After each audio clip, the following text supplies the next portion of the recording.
You had the little Loretto chapel. Over here was the dormitory. And 100 women ate and slept in the dormitory. And then on the other side, where there's the hotel, that was the school building. Okay? And Archbishop Lamy, his dream was to have a Christian women's school here. It wasn't a nunnery, but it was a serious education, you know? And this went on into the 70s here.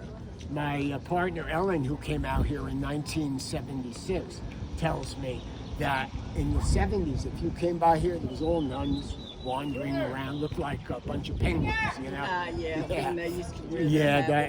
They were the real traditional.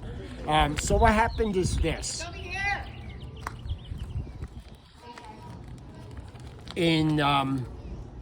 I guess the nuns headed out this way.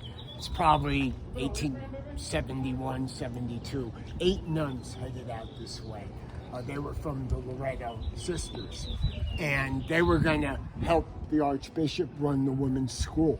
And that was the reason for creating the chapel. The son of the architect built the chapel. And it's a recreation of a chapel that's in Paris, France, called Sainte-Chapelle.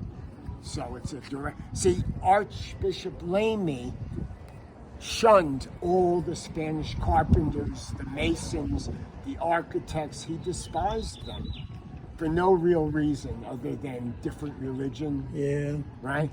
So he brought all the builders from Germany and France to be here. And if you remember the exact opposite many years later, when La Fonda was built, Harvey used all the local talent as much as possible. So it's the exact opposite, which is interesting. So the nuns arrive here. Only 4 of them of the 8. 2 turned back and 2 died of cholera. So 4 nuns arrive. They go inside. It's all finished. It's beautiful. Just up here, as you remember, is the choir loft. And it's about 30 feet up above the floor. The nuns want to go up there, but there's no staircase. So they look around, and they left the nuns a 30-foot tall, old wooden, rickety ladder and expected them to go up and down. No good. So the nuns hold a novena, a 9-day prayer service. And on the 9th day, bang, bang, bang on the front door. They open the doors, and of course, there's a guy in his 30s there. He has a burro piled high with lumber. He has carpenter's tools, and he says, "I'm here to build you the staircase." So the nuns are going to St. Joseph. They invite him in. And the one stipulation he had was that nobody would be allowed to watch him while he's building the staircase. They're cool with that. Well, it took him 7 to 9 months. Oh, I can believe it. Yeah. And you know what it looked like in the beginning? It didn't have the railing on it. When they came down that morning, this is what they found, and they realized that he had left in the middle of the night without saying goodbye, without putting his hand out for some bucks, you know?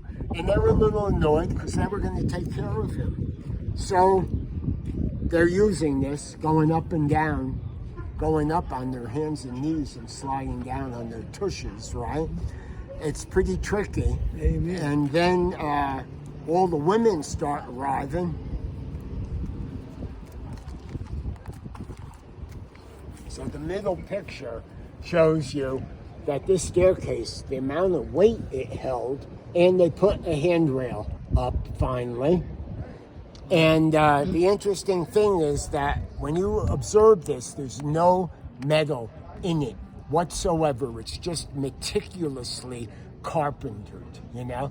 And there's no center pole, so there's no means of support. This thing should have just fell right down. Amen. And instead, look at it. It just held all that weight. And today, no one goes on it. It's protected. And I mentioned this had to become a museum to keep the money flowing for the maintenance, so you can understand that. And today it is a museum. So it's the end of the tour.